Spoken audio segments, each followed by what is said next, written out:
ultra Tuscan orange grapefruit. My God, America is imploding. Welcome, ladies and gentlemen. We finally made it. It took from January to now, but we're here. The Fanzone debate finals of the tournament. I'm very excited to be here. Got a great panel to judge along today, and we got two great players here in the finals. We got Kirk Kowalkowski going up against Amaru Moses, the number 1 seed Kirk making his way all the way to the end, and then Amaru, the number 14 seed, making his way all the way to the finals. So it really is pretty crazy. 14 out of 16 and the 1 seed. It's going to be pretty nuts. I'm excited. And on the panel today with me, we have Mr. Cody Newberry, who's been here for pretty much all of these. How you doing, Cody? Yeah, I've been here for most. Amaru 14 seed was kind of a joke.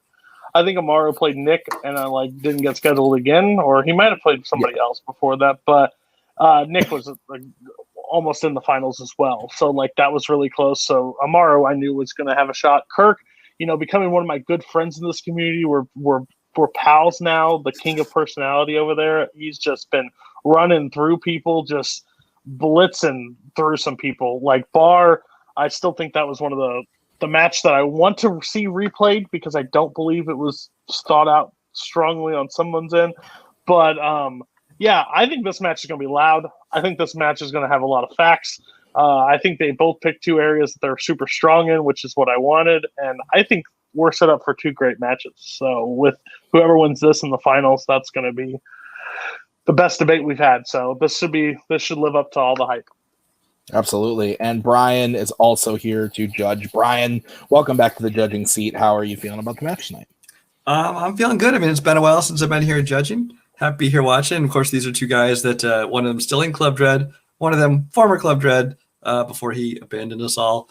But I'm actually glad they're playing each other, because if they were playing anybody else, they might have asked for help in our faction chat, because Rue's still in there once in a while. We help him out with his stuff, but so they're playing each other. So I didn't help anybody. So here I am to judge them. Yes, and judge them you shall. Let's start by bringing in the number 14 seed, Amaru. Welcome, sir. You've been playing great in this tournament, most recently beating Coho to earn your spot here in the finals. How are you feeling about taking on Kirk? I'm feeling good. I'm very excited. We debate enough in the Club chat, so to be able to do that face-to-face-ish with Kirk, who was very good at this. I'm excited to go back and forth with him properly. Awesome. All right. Well, we're going to bring in then the number 1 seed, Mr. Kowalkowski. Sir, you've made it all the way to the end here, beating some great people, having some great matches to get here. How are you feeling about today's debate?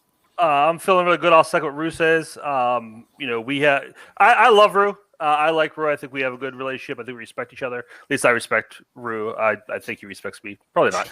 But wishful thinking. But no, yeah, we don't. There's a lot of stuff we don't see eye to eye on, and the conversations we have are respectful. We get along. It's fun. But I'm excited to see how this goes here tonight. Like he said, eye to eye, face to face. Really duking it out one-on-one. All right, and just because I didn't say it before we pressed play, this is the order that we are going to go in tonight, gentlemen, just so you are prepared. We are going to start with the horror icons question. We're going to move on to the actors and actresses, then the Romero, and then the Wizarding World to close it out, just so you guys know. But the way the show works, everybody, we gave them 4 questions based on those 4 categories I just said that they drafted. They are going to debate those questions, starting with a 1-minute opening for each player, followed by a 5-minute freeform debate, and then with a 1-minute closing to end it out. Cody, Brian, and I will then write on our handy-dandy boards and or phones or something, or paper, whatever you got. We'll write who we think won the question, debated it the best, and whoever can get 3 points first is the winner. So let's get started right away with the best fight on the face of human earth. That's great.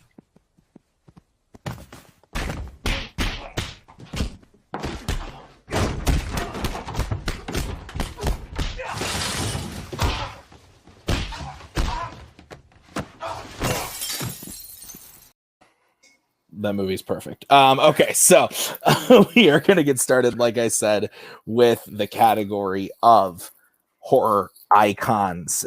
This was drafted by Mr. Kowalkowski, so he's going to get to go first. The question is, what is the best kill in a Friday the 13th movie? So, Kirk, because you drafted this, you are going to get to go first. You have 1 minute to open your argument when you start talking.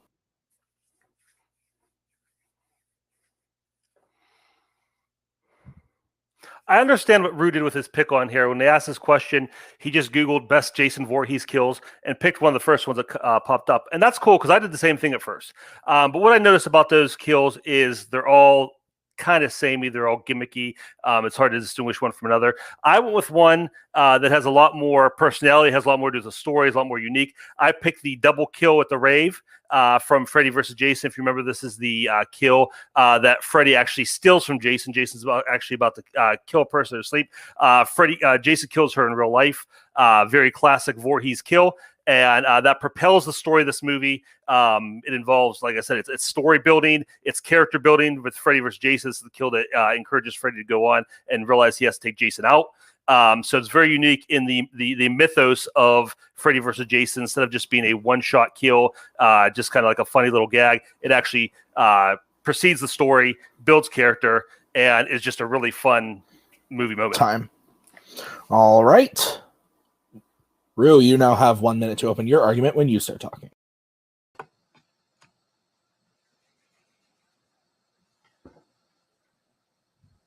When it comes to Jason, Jason is the king of slashers. He has the most kills by far. So when you're looking for the best kill in a Friday the 13th, you're looking for one that actually stands out amongst 150 plus kills.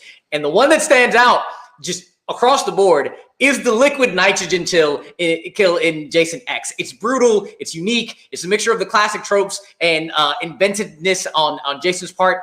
It starts off with him lying down and you see the twitching hand. So that is to scare audiences. And then it transitions into him flexing his hand and the Undertaker rise with the music cue that moves the audience from scaring them to us knowing what the character dope, and it gets us into, you better get the fuck out of here. You don't know what's about to happen. That classical horror thing you want to go through. But what really, really makes it the best is the silent brutality that Jason shows that just enhances everything about Voorhees and why he is the ultimate king of slashers. Time.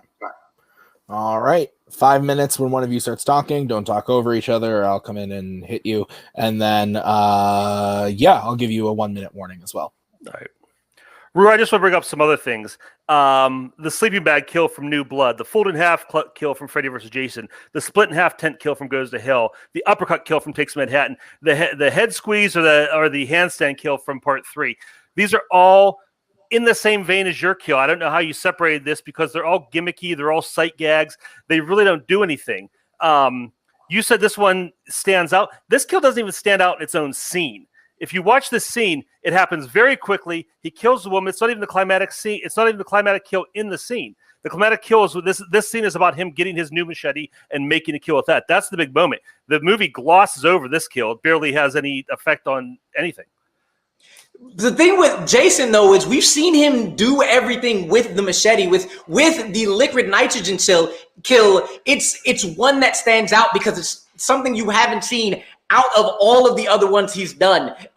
There's the fact that he has to be able to use his surroundings. This is the one that is the most unique. But even before then, the way that he grabs hold of her, the way that he's handling her before that kill happens, it enhances everything we know about Jason. It's how he slams her into the nitrogen. It's where the meat of it happens is that kill, a kill that was so unique and stood out amongst all the ones that you say look similar that even the Mythbusters had to go in and say, wait a second, this is the one that we love. This is the one that is most eye-popping. This is the one we want to check out. And out of all the ones that he's ever done, this is the one that people go to and say, oh yeah, he's used his body before. Oh yeah, he's used his machete before. Oh yeah, he's done this. But the liquid nitrogen one is the one I have never seen before. The Mythbusters are just a bunch of science nerds. They want to play nitroglycerin. That's the only reason they use that. The other thing I'm going to say about yours is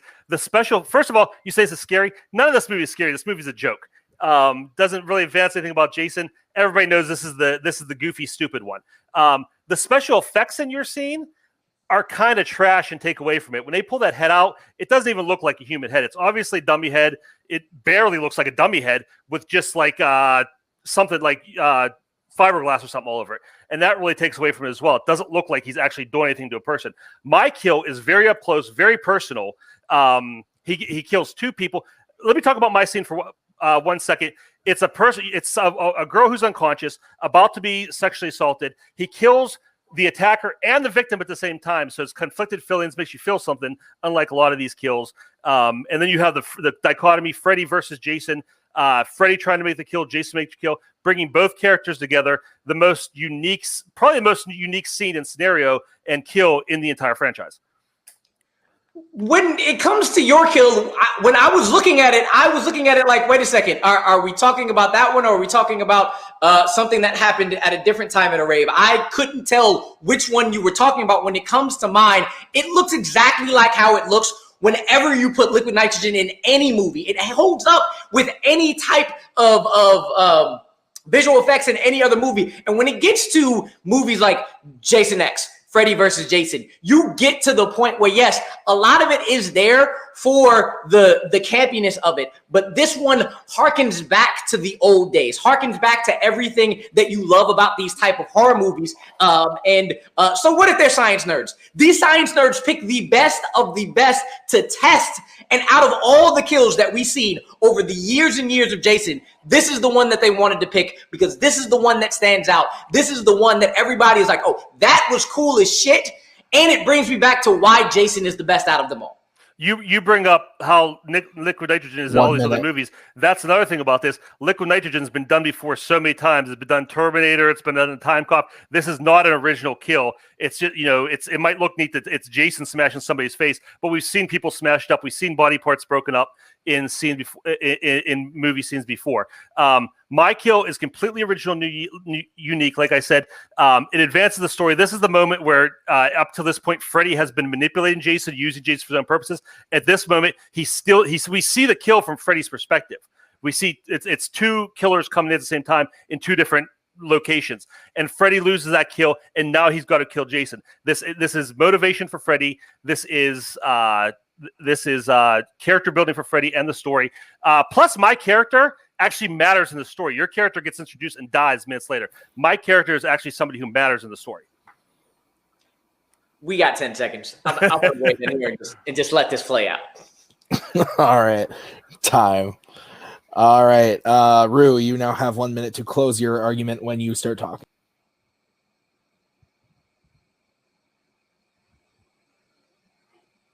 When it comes to Kirk's kill, it was really difficult for me to be like, which one are you talking about? Because there's plenty of times where Freddy and Jason are going at each other throughout that film. I don't know what exactly you are talking about when it comes to the double rave one. But when it comes to my liquid and nitrogen kill, it's the one that you know exactly what they're talking about the second you say it.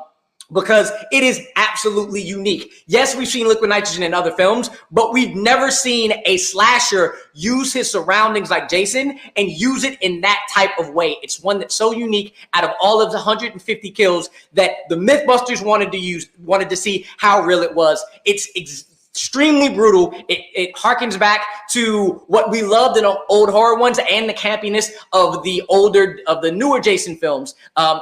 It's brutal, the way he carries her, the way he bangs her head, the way that it just shows something we haven't seen from Jason before and stands out from all your standard fare. Time. All right. We'll move over to Kirk for his closing. 1 minute when you start talking.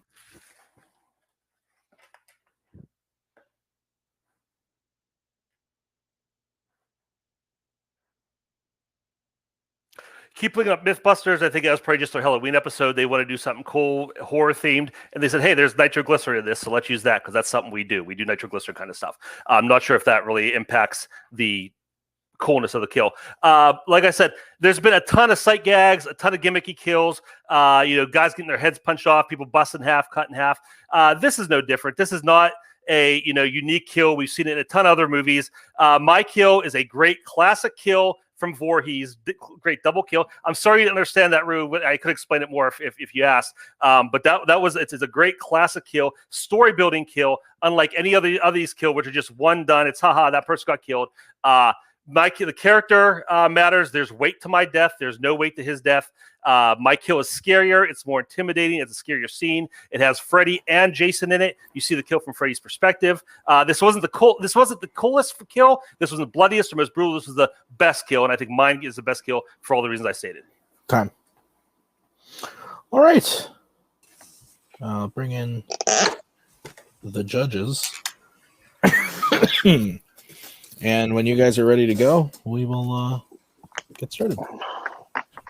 I'm ready. Okay, I'll go first. I went with Kirk. I think he kind of dominated this whole thing. I was on Kirk's side, and then what really cemented me home with Kirk was when he brought up the fact that his character, also the person getting killed, is also a main character in the movie, and that has like a lot of weight to the story, as well as bringing a lot. There's a fly that just flew by me. And it also brings a lot of weight to the story with Freddy, the kill being taken from Freddy, and all that stuff. So I went with Kirk. Cody, you get to go next. Where are you going? I heard a lot of things that this shit's been done before. Yeah, welcome to Horror Icons. So my thing is basically I think Kirk as well. I think Kirk did something I hate in the debate when he lists 75 different things and says, "Yeah, kind of combat me now, bitch." It was an uphill battle for him. I think Amaru made it close, but I just think Kirk used his closing in the best way possible, just to submit his being the best. All right, Brian, your vote doesn't count, but where would you have gone? My vote doesn't count, but I completely disagree. I voted for Rue. I felt like Rue talked about how his kill was unique and something different from Friday the 13th you hadn't seen before, whereas you had seen impalings and machetes and things 100 times before. And then Kirk tried to talk about how his was so unique, but then he says it's a classic kill, so he kind of offset his own thing of saying it's something new and unique. And Kirk also started talking about how Jason X is not scary, it's goofy, all these other things that are not really part of the question. We're not debating the plot or the quality of the movie. We're just talking about the kill. So, I went with Rue. All right. Well, that's why we have 3 judges. That's how it be.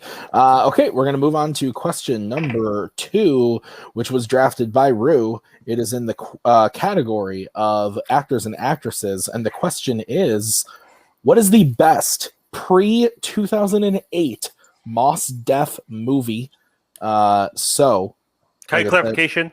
Yes. Way it was phrased was best movie with Mos Def in it, right? Yes. I believe so. Yeah. You're arguing the movie, basically. Yeah.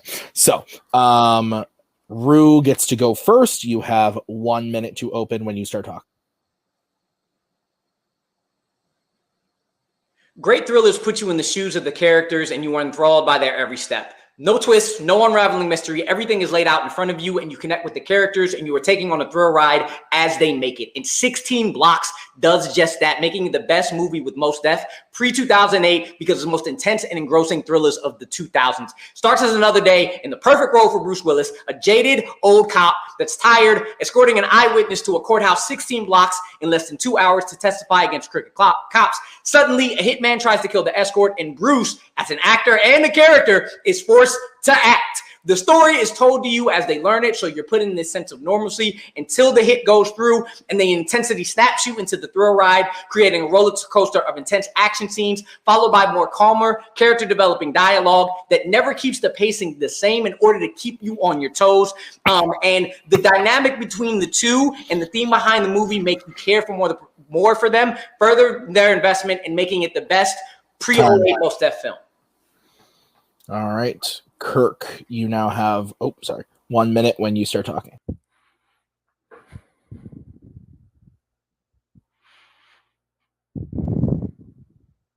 Movie I picked was Monsters Ball. We're talking about the best movie. I think this movie is just great on every aspect: the acting, the directing, the score, everything is just so well done.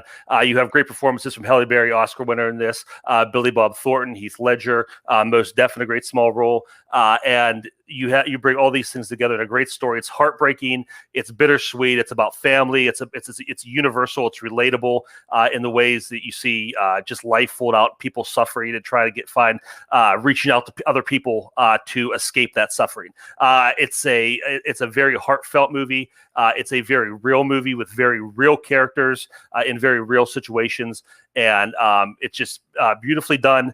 Like I said, Halle Berry is good in it. It's not an action thriller. It's a slower movie, but it is a beautiful made drama, and definitely the best movie Mos Def's been in. Time. All right. Monsters Ball versus 16 Blocks. I've seen both of these, so I know what you're talking about. All right. 5 minutes when one of you starts talking.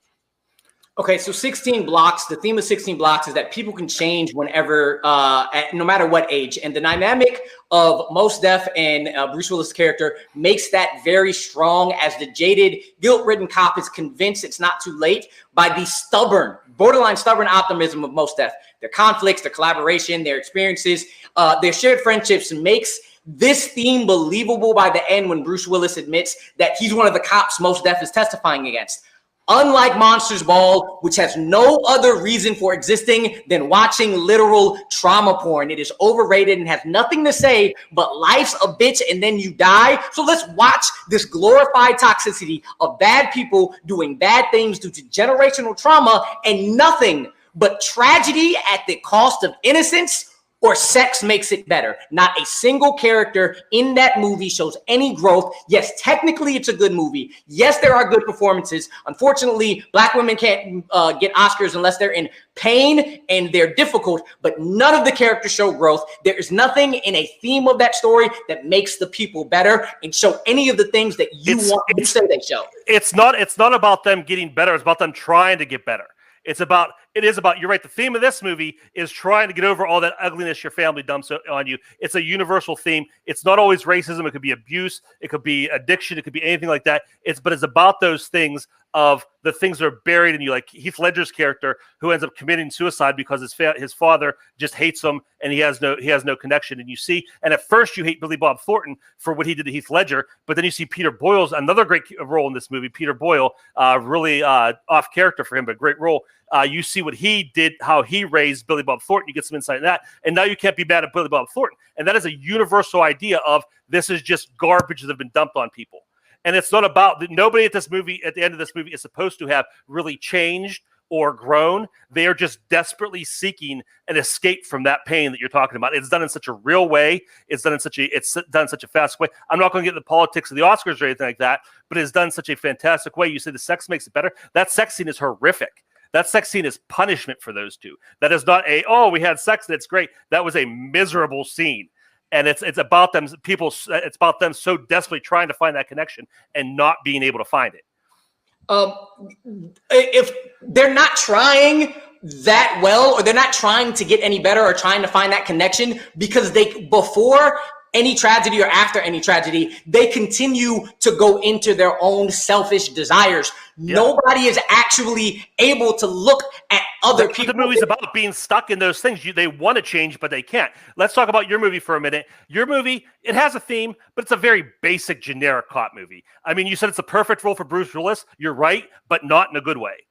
This is 2006 Bruce Willis completely phoning it in, playing the old, tired, stereotypical cop, very stereotypical character, just that bad blonde dye job, that bad makeup job. Mos Def doing that voice sounds like a Damon Wayans character from In Living Color. Completely obnoxious, really hard to tolerate for how long this movie is. Let's talk about how long this movie is. Way too long. It's an hour 43, feels like 2 hours. Should have ended about 20 minutes earlier. Everything in this movie is predictable. When Frank walks in the room, the instant he walks in the room, like, oh, that's the bad guy.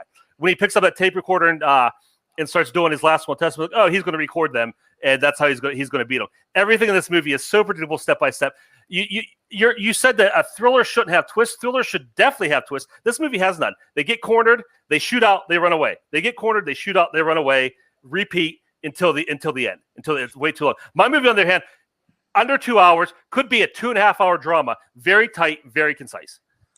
This movie works as a thriller with no twist because they actually lay it out in front of you. They don't want to have twists. They want you to get to know the characters, and the character choices are perfect because we think Bruce Willis is going to phone it in until he can't phone it in because the actual dichotomy between most deaths, that voice choice is there. That voice choice is there because if somebody doesn't have that voice with how much he talks, with how stubborn that he's always looking for signs, how much he's looking for the good, somebody who does that in a regular voice is going to seem like somebody who's talking down to you. But what Bruce character's old jaded character needs is somebody with optimism you believe, and that voice makes you believe in that optimism, and that optimism allows for a movie you care about and thrilled about because you're cared about the character. It makes me believe the dynamic. It makes me think that Mos Def is doing a bad acting job, and you're right. Like Bruce Willis is doing an amazing acting job. Bruce is a terrible cop of this. He's a drunk until he doesn't have to be. When the movie needs to be super cop, he's super cop. Or that he's hungover drunk until he can withstand getting shot in the hand. All right, Kirk, you have 1 minute to close when you start talking. Yeah, Bruce Willis completely phones it on this. His character is just stereotypical cop. Paint by numbers. He's a drunk alcoholic, hungover until the movie needs him to be the super cop, and he gets shot in the hand. He's fine. Gets his leg banged up. He's fine. No problem. It's a very paint by numbers. Like Mario said, there's no twist. He said it himself. It just, here's one thing, his situation, they get stuck in, they run away. It's not even a creative way of getting out of it. My movie is deep. It's heartfelt. Rue's right. There's no easy answers in my movie. His movie is very trite. They wrap it up very nicely. My movie has no easy answers. It's a very uncomfortable movie. It has a very uncomfortable ending, but it's the best story. It is very well made. It is brilliantly acted. It is wonderfully scored. It is wonderfully directed. It looks great. And it is the best movie Mos Def is in. This movie is just it's a fantastic story about life, and it's very universal. It's a universal theme, and everybody can relate to this about family, about pain, about hardships, and trying to fight your way out of that pain. Time. All right, we move over to Rue for his closing. 1 minute when you start talking. You would connect to Monsters Ball's characters if they were actually trying to escape that pain through trying to find other people. Instead, everything is about themselves. Billy Bob Thornton's character decides to have that horrible sex scene the second after he finds out that the person he executed is Halle Berry's ex-husband, and he does nothing about it. The decisions he makes before tragedy and after tragedy are exactly the same. They're all about him. Halle Berry continues abuse after being abused, saying, I was a good mother, but still abused the child. Nobody grows. Nobody is looking outward to find escape in other people. They're trying to cover up whatever guilt they have in themselves. When it comes to 16 Blocks, yes, it's straightforward, but it's straightforward because it talks about the dynamic between the two opposite characters. And because you care about the overly optimistic with the great character choice of that voice and the jaded cop of Bruce Willis together, you are on every up and down of 16 Blocks the whole way because the two of them together are amazing. Time. All righty.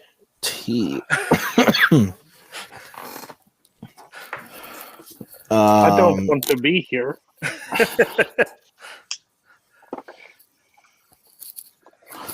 Okay. Brian, you get to go first because your vote didn't count last time. First of all, I just want to say R.I.P. Richard Donner, 16 Blocks. Yeah. And as much as I want to give Rue points for making that crack at Bruce Willis having you literally act, I can't give him points for that, but that was good. That was good. His opening. As far as the actual debate, I had a real hard time with this one. I haven't seen either movie since they first came out, so I'm going purely by the debate here. I think they both had good points back and forth. I was actually surprised how close it was because 16 Blocks doesn't seem like, as far as you're looking at best movie, like it would hold up to like an Oscar nominee or winner like Monsters Ball. In the end, I did go with Kirk though. I just thought he did a better job of selling his as the points of his what makes it a better movie. Okay, I'll go next. I also went with Kirk. I think that Kirk had all of his stuff about Monsters Ball. He was able, I think, all of Rue's attacks against Monsters Ball, Kirk was able to talk about why the movie those themes and those things worked in the movie and made the movie better for the movie it was trying to be, and the movie that 16 Blocks was trying to be isn't even good at succeeding at that. I thought his defense on his movie and attack on 16 Blocks was very strong. So I went with Kirk. So Cody, your vote doesn't count, but where would you have gone?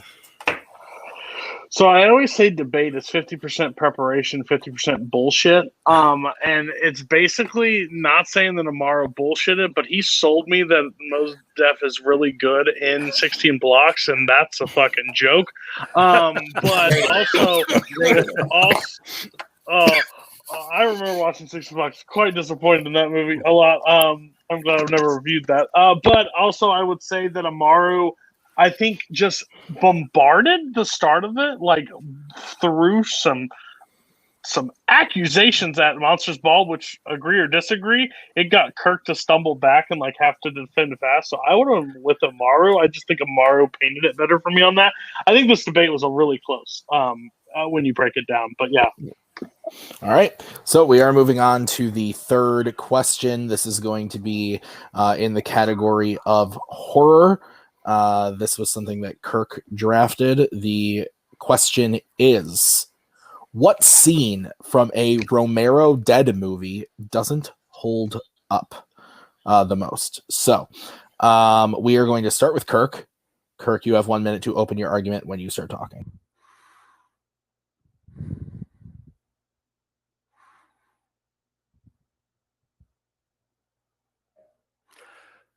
My pick was the pie fight scene at the end of Dawn of the Dead 1978. This scene is basically kind of just kills everything that came before it in the film. This film is setting up the hopelessness of the zombie apocalypse, the oncoming dread, the inevitability of it, and the movie does such a great job in it. The third act starts really promising. We get a big fight scene. We get a lot of things going on that work really well. But right in the middle of it, people start throwing pies in zombies' faces.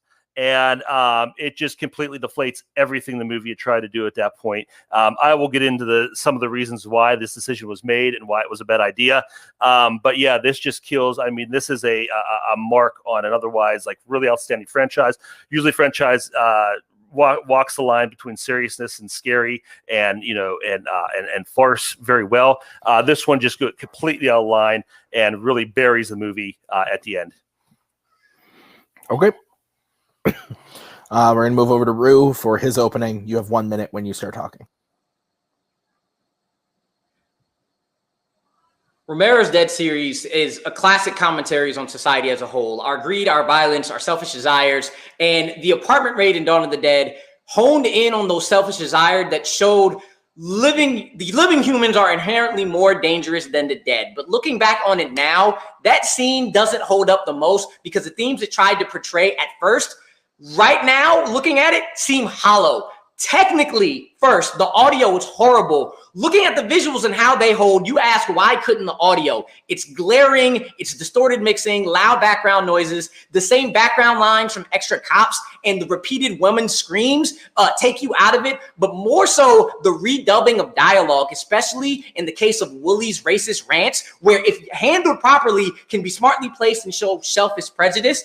But with redubbed, it's so off. It sounds as if they knew it was either too over the top or wasn't enough, and then we need to beat you over the head with it. And that's not even the biggest reason why it's the most dated scene. Time. All right. 5 minutes of free form when one of you starts talking. Talking about this from a technical aspect, I mean, all of these movies, they're independent movies. They're not perfectly made. And I mean, that's an independent movie in 1978, or that's an independent movie in 2021. You're going to have those issues. I don't think that really lends to a movie in a lot of ways. That adds to the charm of these movies. People talk about that like real do-it-yourself independent feel of it, and that adds to it. If anything, I don't think that makes a scene not hold up. So I don't think technicalities like that are something that make a scene not hold up.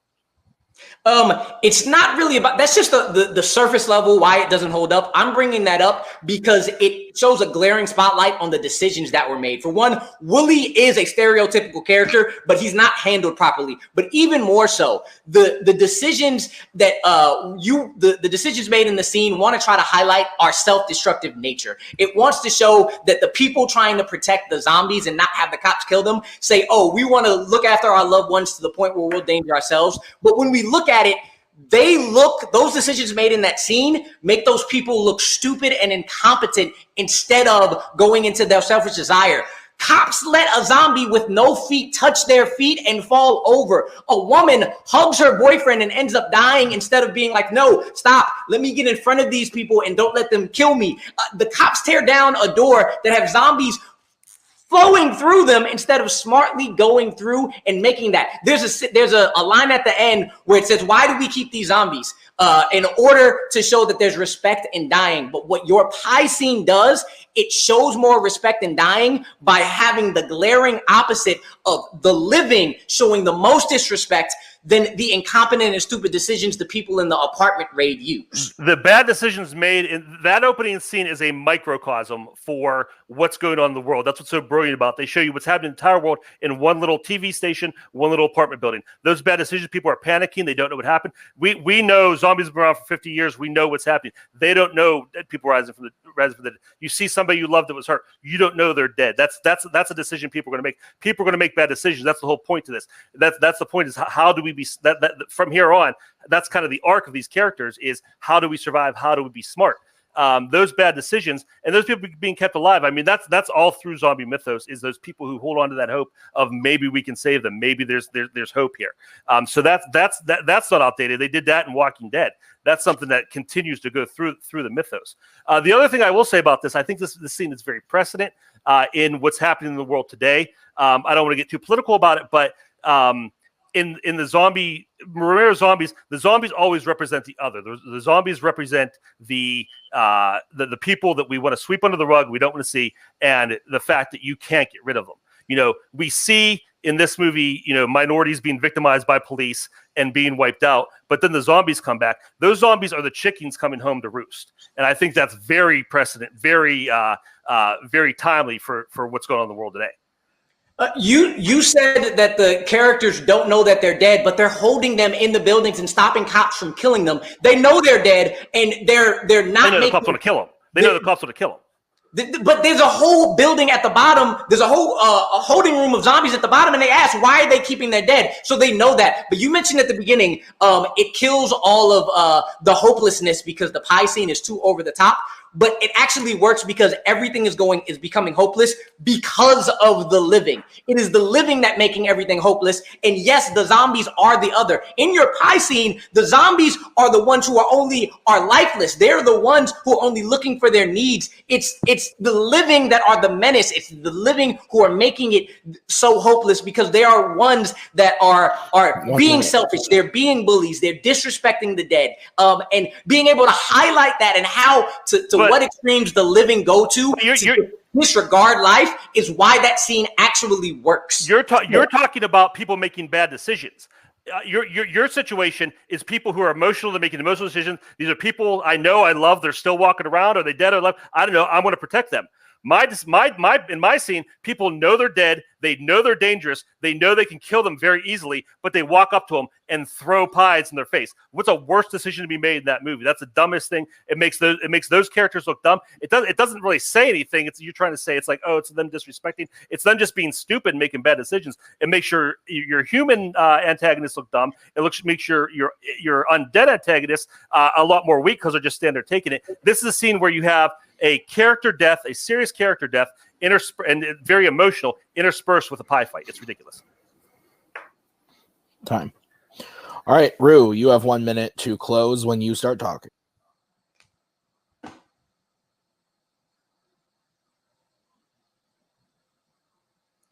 The pie scene still holds up because it goes to the exaggerated form of how us living humans make those dumb decisions when we know better. We are the one making it hopeless because we believe we can show all those that are other that they're lesser. So we're going to do dumb things in front of your face and you can't do anything about it. And the pie scene, the excess of that highlights the fact that us as the living are inherently more dangerous because we'll make those stupid decisions. When it comes to the apartment raid doesn't work as well because you have those people who have planned this apartment to keep their dead away from the cops, to the cops who are trying to kill the dead to try to make sure the living are still safe, and the cops make stupid decisions and almost get themselves killed. The living make stupid decisions instead of safely trying to protect and go after the cops. They go after the dead that they know are dead and get eaten themselves, on top of the technical aspects, making that even more glaring. The apartment raid didn't do too much. Pie raid did great.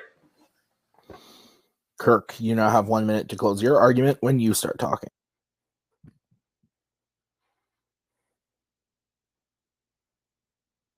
Ruel, buy your pie fight argument up in that scene up to the part where the pie fight actually starts. The people come in, they think they're overconfident, they got weapons, they can take out the zombies, but then they put down the weapons and start throwing pies, and it turns into a cartoon, and it's ridiculous. Your scene, the apartment scene, is realistic. Like I said, it's people in a situation, they have no clue what's going on. Zombies have been walking around for about 24 hours now. They see someone they love, they're going to protect them. The cops want to kill them. I don't want to kill them. And again, like I said, this holds up because it's been used in the most recent Dead movies a couple years ago. It's been used in The Walking Dead. My scene is ridiculous. It undercuts the weight of the character death. It indicates the weight of everything that came before. And like I said, my scene is very precedent in the way it handles the attacks. In the way that the people, like I said, the zombies represent the other. They're the chickens coming home to roost. You put my scene in a movie today, people are going to talk about how relevant it is. You put Rue's scene in a movie today, it's going to get laughed out of theaters. Okay. All right. So we'll bring in the judges if Cody is available. Okay. Does everyone have their vote? I do not. Yeah. I have mine.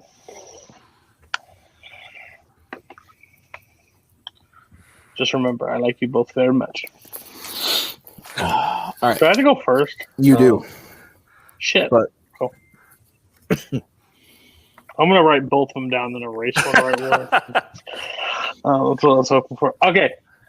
I don't think Brian. I guess. Okay. All right. Go ahead, Cody. Okay. So I've said this numerous times. One, I fucking hate Romero now. Not that I think he's a bad director or whatever. I'm just tired of fucking hearing him debate at this point. It's been a thing. I just feel like there's somebody that's a master class at it. I've said it numerous times. I just think he's so educated on the matter, and he brings it in. I think Amaru, out of everybody that's debated against Romero, by far the best I've seen. By far. There's no one even close. It was 51-49 down to the wire for me, but I think the closing just swung it for me a little bit. I had to go with Kirk on this one just for the sake. It was so close. I think the bullshit when Amaru gave him an out on saying, well, it's a charm and it's the indie, and you're like, that's just the minor stuff. If you would have tackled it more, because I think that's a bullshit out, like saying the technical stuff don't matter. That shit does matter just as much as it does today, but you let him have an out, and that ruined it a little bit for me, so. All right, Brian. But it was so good. Such a good debate. Yeah, I had a hard time. I'm going as well. I actually voted for Amaru. Basically, I felt that both of them did a great job of explaining why the other person's scene was actually good and did hold up. So I had a hard time figuring out which one didn't hold up. The problem with for me was that, I think that the dumb decisions made by people in Rue's scene were just as dumb back then as they're seen now, and the goofiness and stupidity of Kirk's scene was still just as stupid back then as it is now. So the other thing that swung me, a very close tiebreaker, I had to think of something to break it for me, was that Rue kind of talked about how, in our modern world, seeing things through a different light, you kind of take that scene differently, and it doesn't make as much sense. All right, so it comes down to me on this one. I agree with Cody. I think this was really, really close. Honestly, all of these have been really close tonight. But I'm going with Kirk. I think, like Cody said, he just knows the topic so well. And I think that, like Brian said, both of them had convinced me about why the other scene was actually great. And I think that Kirk, to me, did the better job of talking about the absolute absurdity of his and where the movie was going up to that point, and then having that, and also saying just like how absolutely great Amaru's scene was in the end. So I went with Kirk, which means your winner by way of knockout is Kirk Kowalkowski. We'll start real quick by talking with Amaru. Amaru, I don't think the score tonight reflects how well you debated. Like Cody said, No. this is the third of these Romeros, fourth, I think, maybe even, that we've done now at this point. And you absolutely crushed it. How are you feeling? I am a little mad I didn't ask what the double rave scene was, because I prepared for a completely different scene than what Kirk presented, and I was like, well, shit, I need to come up with some bullshit to try to at least sound confident in that first one. So as soon as he described it, I was like, well, I lost this point, but I'm gonna try. And the fact that Wizarding World wasn't second, I was like, okay. I thought I could win Monsters Ball. I do really believe that is trauma porn, and I hated it. And I thought if I can get it to the fourth, I could get that tie, because I feel very strong about that Wizarding World one, and I was thinking I could still Romero. I'm just mad I didn't ask about the double rave, because once that happened, I was like, well, I'm in the hole already because I have the wrong seed. Lovely. That's fair. This does mean that obviously this was the finals. So you made it to the finals, though. You have a great record in Fanzone now. Is there anybody that going forward you would like to play or maybe see across the debate ring from you? There are two people. I want Kirk back and I want Jacoby. That's really it. So my goal is going back for Kirk, and then Jacoby in one way or the other. Whoever takes that championship, it's those two, period. That's fair. We can probably make something like that happen. So great job tonight. Great job in the tournament in general, Rue. Absolutely fantastic performance. We're going to move over to Kirk. Kirk, you've added another KO to the record. You are now 8-1 with 3 KOs, an absolutely dominant record. How are you feeling about going to play for the title? I'm excited. I'm excited to get Jacoby. I know he wants me. I know walking away from the fan leagues. Jacoby's biggest regret was never having beat me in anything, and now he still gets a chance. So I got to keep that streak going. Awesome. Are there any sneak peeks that you want to give about the match, or anything you want to say about? It's going to be great. I'm not going to give away the questions. I'm going to give away strategy, but it's going to be a lot of fun. I love Jacoby. Jacoby's another guy who knows his stuff and can BS. So that's a dangerous combination. But I do just want to say too that Amaru played a fantastic game. I've played a lot of great fighters in this tournament, and no disrespect to them, but none of them kept me on my toes but like Amaru. He came back shot for shot. Anything I had I thought was going to be the kill blow, he was ready for it. He came back, and he made me earn it. He made me earn it a lot. And even though it was 3-0 overall in the score, it was a lot closer than that. So congratulations to Rue, and I'll play him again anytime. It was a great fight. Awesome. All right. Well, Kirk, we will see you at Mayhem at the Multiplex for playing Jacoby Bancroft for the title. I'm looking forward to it. Brian, final thoughts from you on the match? Yeah, I mean, you kind of already said it all, and that every one of these points I thought was pretty close. The Friday 13th actually I thought was the only one that was farther apart, and I thought it was in the other direction. So I guess I saw it differently than you guys, but it's I don't know how the order of things is randomly chosen, but I think if he got Wizarding World first, Amaru could have gotten up another point possibly, because I know that's one of his strong points, and that might have changed momentum of the match and changed a subsequent point. Who knows? But as it is, I mean, obviously they're both made it this far for a reason, and I'm excited to see him again. Yeah. And Cody, what about you? Yeah, I think somebody that's debated a lot. I think that first question is so crucial. overall. Because I always like wanted that first question over any other question because I wanted the first foot. But I'll tell you, Kirk is one of those players that I'm glad I retired. I'm glad I'm done with debate because shit, I don't want to play like any of these players in these tournaments anymore. I don't like talking to Kirk about like stuff he disagrees with, like in Warzone and stuff, because he makes my brain hurt there. So just hearing him debate movies, fuck that. And I'm never gonna watch Arrow because I don't think I need to at this point. I've seen everything. But Amaru, yeah, you come back. I would not want to play Amaru in this next match. Whoever he's playing, if it's not one of those two, have mercy on your soul, because I think Amaru means what he says, and he wants that title. So, and I've debated him in the YouTube comments, so I can tell you that he does not back down. That's true. Well, that's going to do it for us for this Fanzone Finals. This has been a great tournament. So thank you to Cody, Brian, everyone who's judged along the way, everyone who's played along the way. It was the first time we did a huge tournament like this for debate. So I'm really happy that it turned out the way it did. Great tournament. So thank you to everybody. Again, we'll see you guys in 2 weeks at Mayhem at the Multiplex for the title match. We'll see you then. Have a good night.